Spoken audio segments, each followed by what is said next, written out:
Maayong adlaw nga Sabado, mga higala. Anian na pud ko aron ihatod kaninyo ang mga maayong balita dinhi sa Central Visayas.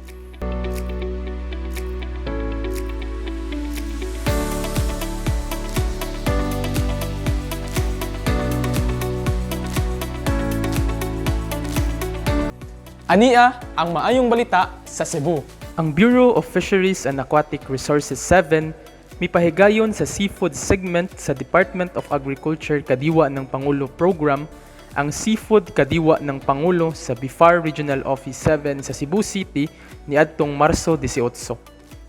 Ang inisyatiba nagtumong sa pagsuporta o pagpasundayag sa lokal nga mga produkto sa agrikultura ug pangisda ug paghatag sa publiko og oportunidad nga makapalit niini nga mga produkto sa barato nga presyo ug presko nga kalidad. Lakip sa mga fishery ug agri-products nga gipakita og mapalit sa seafood kadiwa ng Pangulo mao ang bangus, shrimp, squid, seaweed salvaro, dried fish, prutas ug utanon, scallops ug uban pang organic agri-products. Ang nasangpit nga aktibidad gisalmutan sa 12 ka exhibitors gikan sa lain-laing dapit sa Central Visayas.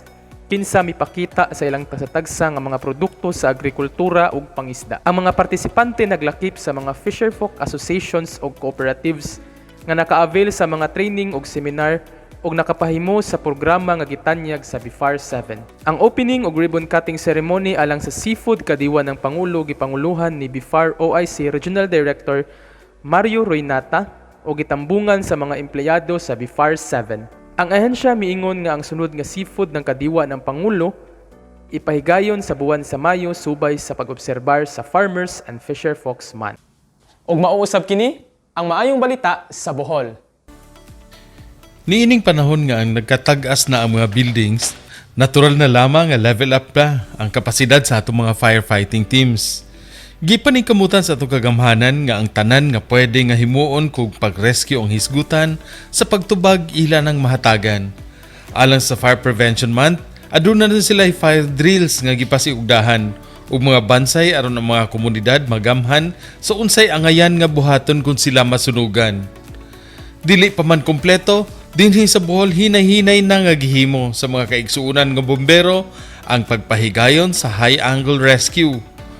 Kung unsaon man pananglit, kung may sunog sa high-rise building o ang mga hagdanan sa makamatay nga aso o kalayo kinigibabagan. Ang bugtong solusyon, adto agi sa dili kasagaran nga agianan. Niining buwan sa Marso sa Fire Prevention Month, ang Bureau of Fire Protection naghimo sa bansay sa lahi nga mga matang sa rescue. Gamit ang mga carabiniers ug mga prosecord, helmet ug harness, ug ang kaisog nga mokanaog nga magkumbitay kuyog sa tawo nga girescue nga ipakanaog gikan sa lugar nga anaas peligro. Dito sa bago nga Panglao Fire Station, ang mga information officers sa Bohol sila ang gihatagan sa higayon nga sa pagkanaog pinaagi sa pagrapel sila makaton o makabaton og confidence nga sa wa damha nga panahon aduna sila'y maluwas pohon. Salamat sa Bureau of Fire Protection Bohol, matuod gayod nga ang Oplan ligtas na pamayanan kini lamang matuman kung ang tanan magamhan sa pagbuhat sa angayan nga lakang, labi na sa panahon nga kinabuhi na ang ahisgutan. Gikan diri sa Bureau of Fire Protection Panglao Station alang sa maayong balita Central Visayas, kini si Ray Anthony Chiu, PIA Bohol. Atong tan-awon ang maayong balita sa Negros Oriental. Mipadayag og suporta sa gobyerno ang mga kanhing rebelde sa Negros Oriental human nila makita ang sinseridad sa kagamhanan sa pagtabang na mabago ang ilang kinabuhi. Kay og dili tungod sa gobyerno kami karon hangtod karon nagpabilin mis kabukiran. Nag-antos mis kaliston. Tungod sa mga programa sa gobyerno, kami nalandagan ang among huna-huna, nalandagan ang among kasing-kasing nga kami musurindir. Usa si alias Riza sa 14 ka mga kanhing rebelde na nakadawat og livelihood kits ug financial assistance gikan sa DILG pinaagi sa Enhanced Comprehensive Local Integration Program.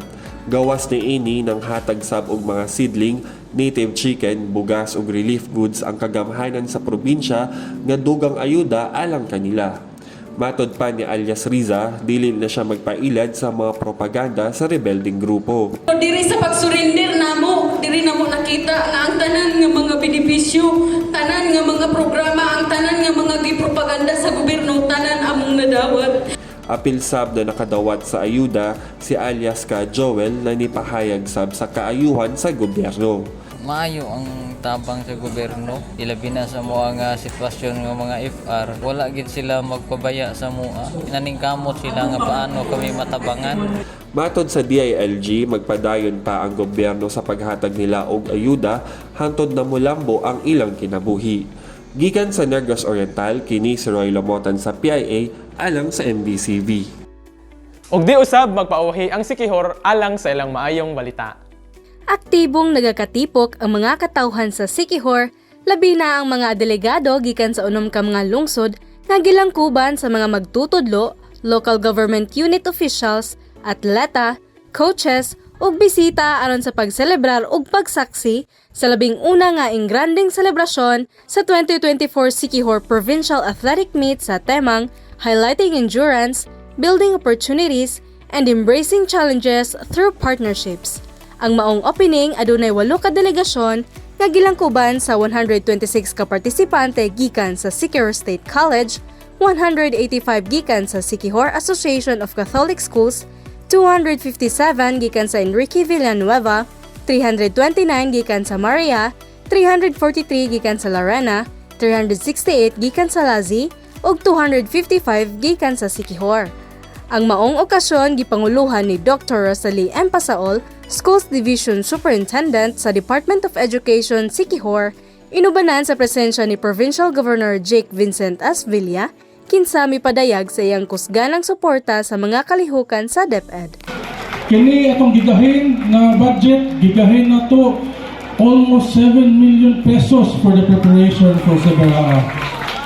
We will support the athletes and of course build the character of our children. Lakip sa maong selebrasyon ang pagdagkot sa sulo, pagtindog sa mga bandera, cheer dance ug gilabi na gayud ang fireworks display.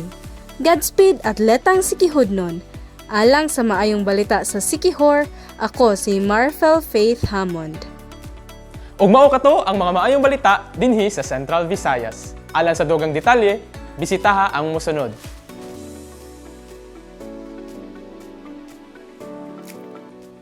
Ako si Rob Cabardo, o mag-uban na punta sunod simana.